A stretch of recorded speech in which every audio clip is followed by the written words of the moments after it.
이스라엘 백성들이 요단강을 건너고 또 여리고성을 점령하고 또 아이성을 점령하고 그 이후에는 우리가 마지막 절에 읽었던 길갈이라는 진영에 이제 진을 치고 거기를 본부처럼 사용하였습니다. 이렇게 백성들이 요단강을 건너고 또 아이성까지 오는 이 모든 과정들을 보면 이 가나안 땅에 허리를 치는 것과 같은 것이라 할 수 있습니다. 그러니까 이 이스라엘 백성들이 점령 작전을 벌이고 있는데, 점령 계획을 세우는데 허리부터 치고 들어온 것입니다. 이 허리부터 치고 들어오면서 가나안 민족들이 남과 북으로 이렇게 이제 점령을 당하게 되는 그런 모습인데, 오늘 본문에서부터는 본격적으로 남쪽을 점령하는 그런 부분이라고 할 수가 있습니다. 우리가 어제 보았던 지역이 있습니다. 이제 벳호론 막게다라는 지역이 어제 본 본문인데, 거기서부터가 이제 본격적으로 남쪽 부분이라고 할 수가 있습니다. 이스라엘 백성들이 남쪽을 치기 시작하는데, 오늘의 본문도 가나안 땅의 남쪽에 해당하는 지역입니다. 29절에 림나라는 지역이 나오고 34절에 라기스라는 지역이 나오고 또 에글론이라는 지역이 나오는데, 모두 다 남쪽에 해당하는 지역입니다. 그런데 우리가 오늘 본문을 차근차근 읽다가 보면 유독 반복되는 구절이 있습니다. 마치 우리 보고 집중해서 보라고 하는 듯이 반복되는 구절이 있는데, 30절 말씀에 나오는 부분입니다. 쳐서 멸하여 한 사람도 남기지 아니하였으니 그 행한 것이 여리고왕에게 행한 것과 같았더라 라는 표현입니다. 두 가지입니다. 쳐서 한 사람도 남기지 않았다라는 표현이 나오고, 그리고 누구누구에게 행한 것과 같았다라는 이 표현이 오늘 본문에서 계속해서 반복을 합니다. 33절 이후에 35절을 보십시오. 모든 사람을 진멸하여 바쳤으니 라기스에 행한 것과 같았더라. 37절도 보십시오. 모든 사람을 칼날로 쳐서 하나도 남기지 아니하였으니 그 성읍들과 그 중에 모든 사람을 진멸하여 바친 것이 에글론에게 행한 것과 같았더라. 네, 바로 이 부분입니다.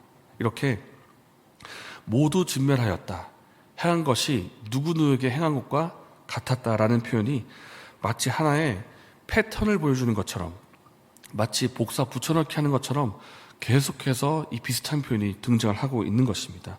무슨 뜻입니까? 이스라엘 백성들이 이 남쪽 지역을 점령하는데 가는 곳곳마다 승리를 했다는 뜻입니다. 연승에 연승을 하고 적군들이 이제 대적을 하지만은 마치 도미노가 무너지는 것처럼 차례차례 계속해서 우리가 이제 이스라엘 백성들이 이기는 것을 보게 된다는 것입니다. 제가 오늘 본문에 이스라엘 백성들, 사실 어제 본문부터 이스라엘 백성이 이기는 모습을 보면서 떠오른 단어 두 가지가 있었습니다. 그것은 바로 거침없이 담대하게라는 표현입니다. 정말 거침없이 싸우고 담대하게 싸워 이기는 것을 우리가 보게 됩니다. 어쩌다가 한 번 승리를 하는 것도 아니고 어떻게 가는 곳마다 계속해서 연승을 할 수가 있을까?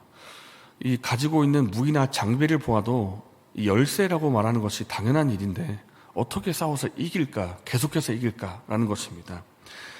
그 이유가 42절 말씀에 나오고 있는데 42절을 함께 읽도록 하겠습니다. 이스라엘의 하나님 여호와께서 이스라엘을 위하여 싸우셨으므로 여호수아가 이 모든 왕들과 그들의 땅을 단번에 빼앗으니라.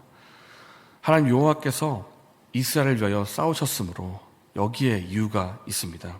하나님께서 이스라엘 백성과 친히 함께 해주시고 그들과 함께 친히 싸우셨기 때문입니다.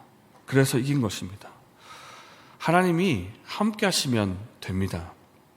하나님이 친히 싸워주시면 게임은 이미 끝입니다.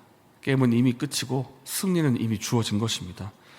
그래서 우리와 함께 하시는 분이 누구신가? 만군의 하나님 여호와 하나님이다. 만군의 여호와 하나님이라는 것을 우리가 믿기를 원합니다. 우리가 세상을 살아갈 때에도 우리가 이 믿음을 가지고 가면 좋겠습니다. 그렇다고 해서 세상 사람과 싸우자 이런 뜻이 아니라, 우리가 세상을 살아갈 때 주눅들고 그렇게 움츠러 있기보다는 주님이 함께 하시는 담대함으로 나아가자는 것입니다.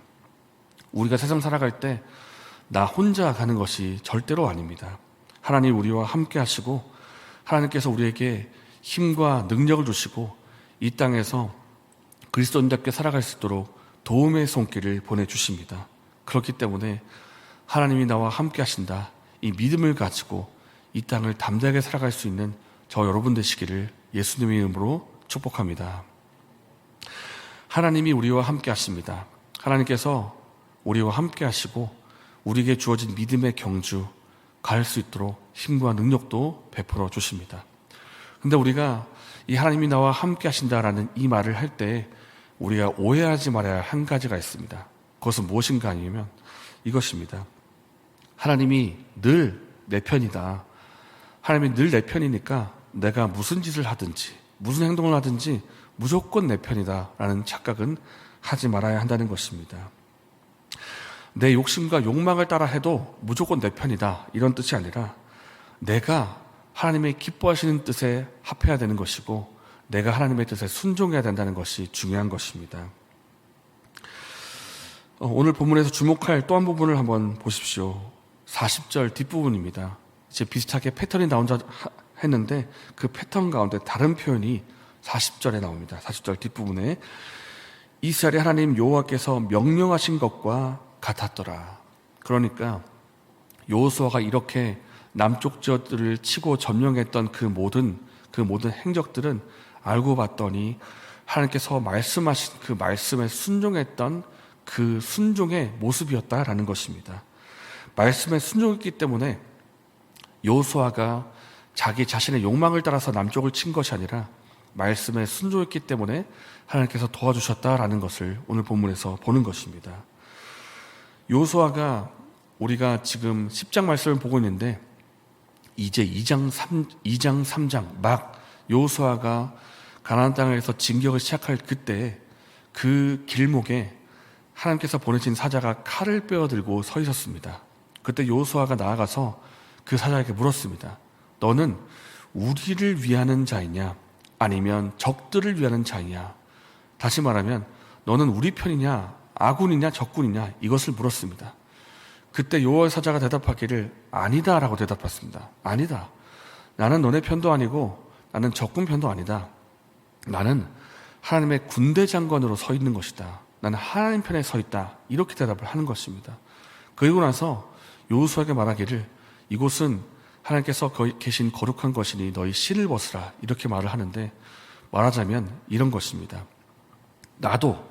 나 여호와의 사자도 하나님의 편에 서 있고 너 여호수아 너도 하나님의 편에 서라 이것입니다. 이 싸움은 하나님께서 말씀하신 거룩한 싸움이니까 하나님 말씀에 순종하는 싸움을 해야 된다.